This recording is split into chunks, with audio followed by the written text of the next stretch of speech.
আমরা ফুয়েল পাম্পটি সুন্দর করে ওয়াশ করলাম। এই আছে ফুয়েল পাম্পের নেট। এই অবস্থা ছিল। আমরা এই সুজুকি জিক্সার এই বাইকটার ফুয়েল পাম্প ওয়াশ করলাম। আমরা মোটরটা সুন্দর করে লাগাইছি।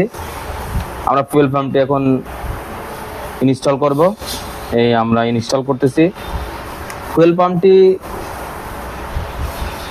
ওয়াশ করে সুন্দর করে পরিষ্কার করতে হবে, না হলে গাড়ি দম দেয়, গাড়ি ভালো চলে না, ধাক্কায়। এইসব কারণে এই ফুয়েল পাম্পগুলো তেল খারাপের কারণে সাধারণত বেশি আকারে আমাদের বাংলাদেশে এখন বর্তমান এই ফুয়েল পাম্পগুলো বেশি দাম হচ্ছে। 2-4-6 মাস পর পর এখন এই ফুয়েল পাম্পটা ওয়াশ করা উচিত, তাহলে আপনার ফুয়েল পাম্পটা ভালো থাকবে এবং ভালো সার্ভিস দেবে বাইকটা।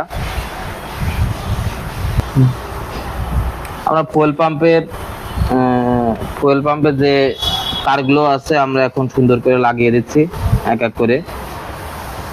আমাদের এই যে তেল ফুয়েলের যে মিটার শো করে যেটা তার দিচ্ছি।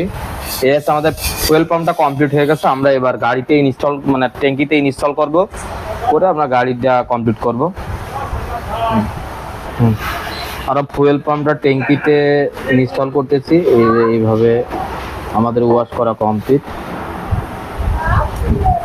এক এক করে যে আমরা পাতিটা দিচ্ছি।